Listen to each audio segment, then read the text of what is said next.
Olá pessoal, vamos lá, nono ano. Estamos inaugurando esse espaço para a gente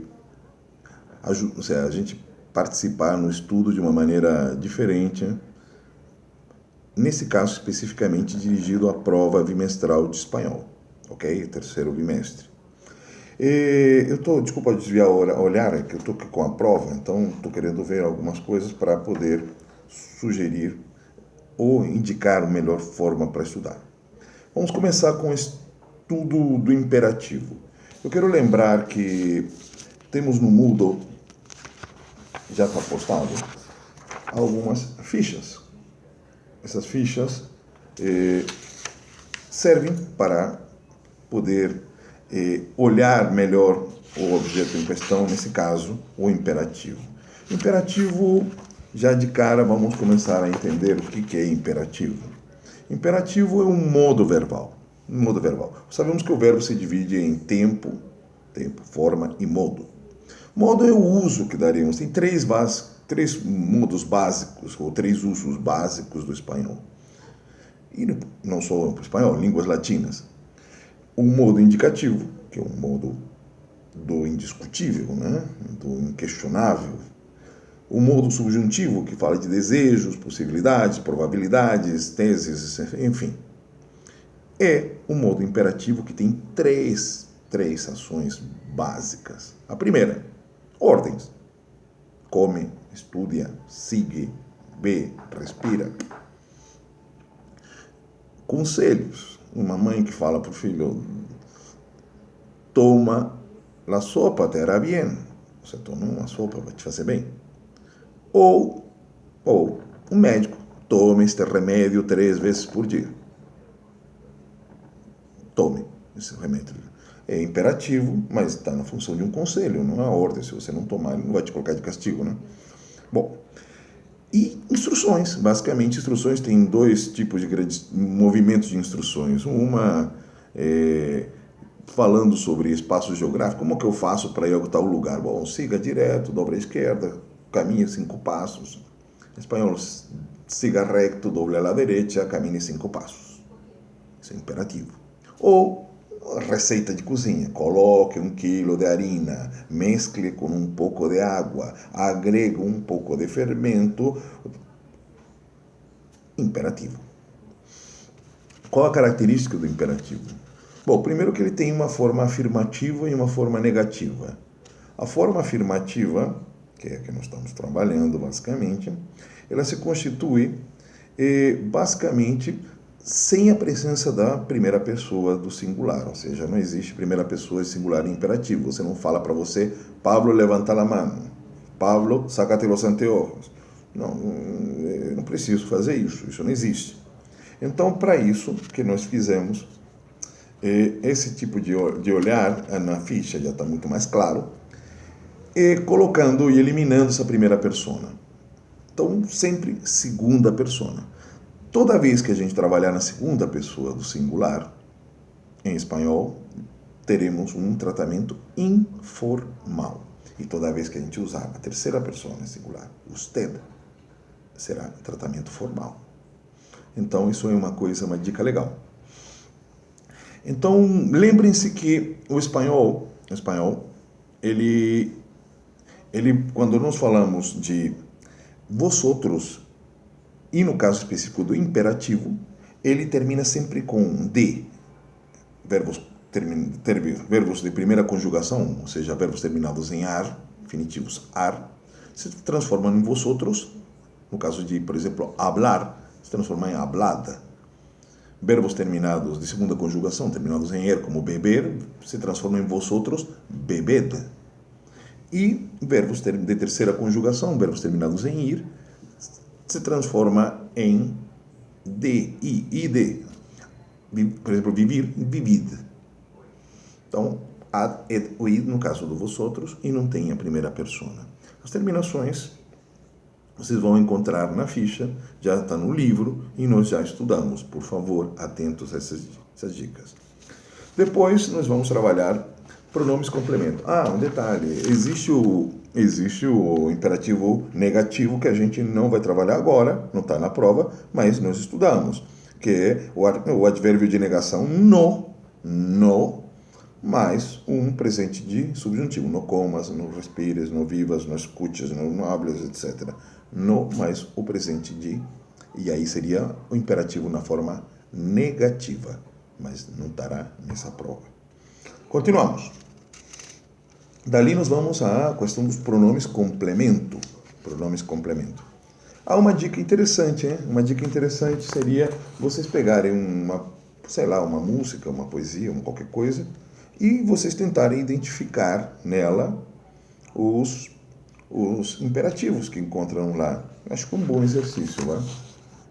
Vamos continuar os pronomes complemento. Pronomes complemento, nós vamos trabalhar basicamente da seguinte maneira.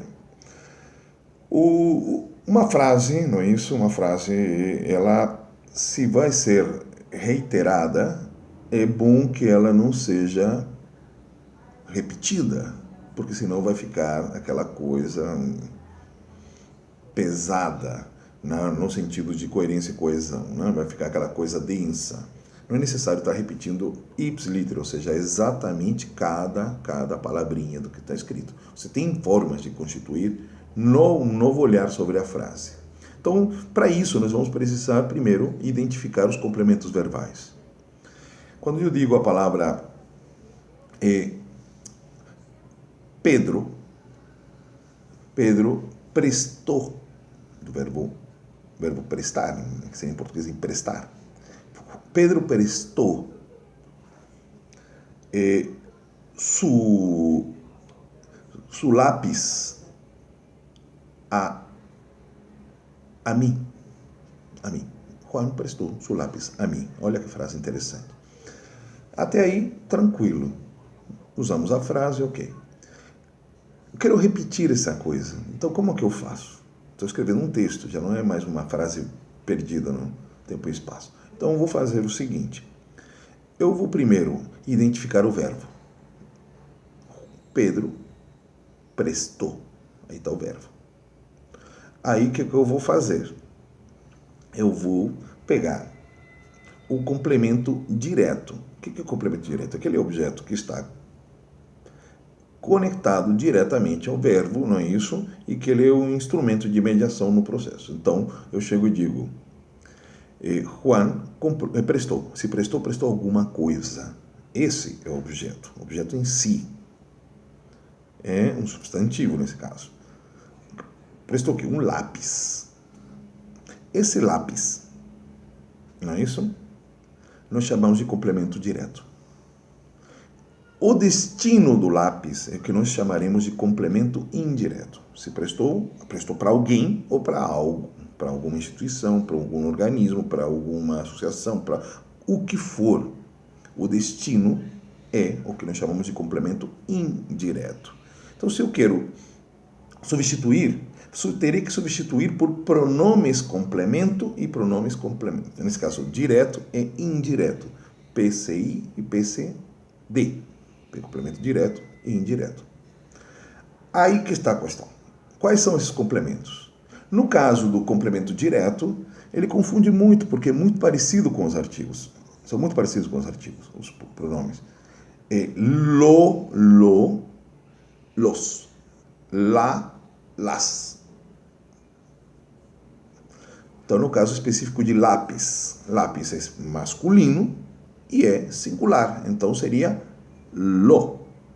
Se fossem lápices, que em espanhol tem esse plural, não é, porque não é como o português, então seria lápices, seriam los lápices. Los. Tá claro? No caso do destino, a mim, então vamos lá. Quais são os pronomes complemento indireto? Me, te, le, nos, os, les. Como me é a primeira persona, e estou falando que é a mim, primeira persona, então seria me, o pronome complemento da frase. Então, como ficaria isso na prática? Vamos lá. Então, eu vou pegar e vou dizer o seguinte. Olha a frase como vai ficar. Era Pedro prestou um lápis a mim. Então, vai ficar substituindo apenas o complemento direto da frase. Então vai ficar Juan, olha, o pronome vai para frente do verbo, Juan lo prestou a mim. Esse lo é o lápis. Ok? Se eu quero substituir o pronome indireto, somente o pronome indireto da frase, então ficaria Juan me prestou o lápis. Me substituindo a mim. Tá ficando mais claro agora? E por último, se eu quero substituir o pronome, ambos pronomes, eu vou dizer Juan me lo prestou. Tá bom? No caso de terceira persona, não é Juan prestou o lápis a mim. Juan prestou o lápis a sua madre. Terceira persona. Então ficaria, como é terceira persona, e no caso do pronome complemento indireto, seria le. Então ficaria Juan, na terceira persona, se lo prestou. Por que se lo prestou? Porque senão gera cacofonia, ficaria le lo prestou, fica com a língua preso no palatal. Então, a língua espanhola tem essa coisa, né? Então, se troca o le por se nesse terceiro caso. Somente nesse caso. No outro fica normal. Juan le prestou, não é isso? Um lápis. Ficou claro até aí? Muito bem. Só que tem uma exceção. Uma exceção não, 3 exceções. Se o verbo termina em infinitivo, o pronome vai para o final. Por exemplo, Juan vai prestar um lápis a sua madre. Então, Juan vai prestar-lhe um lápis. Ou Juan vai prestar-lo a sua madre, ou Juan vai prestar-se-lo. Esse é no caso do infinitivo. No caso do gerúndio, Juan está prestando. Então seria Juan está prestando-lo ou está prestando-lhe. E no caso do imperativo, Juan presta um lápis a sua madre. Então, Juan, vírgula, virgular. Presta-lo ou presta-lhe. E aí vai. Ficou mais claro aí? O resto é interpretação de texto. Eu quero lembrar que nós vimos um filme em sala de aula, e esse filme, obviamente, tem a característica de, nesse caso o filme é o Cuento Chino, conto chinês, vou perguntar alguma coisa sobre ele, é aula, não é sessão da tarde, né? Eu espero que alguém não tenha se confundido nesse percurso, tá bom? Dale, um abraço, tchau, tchau.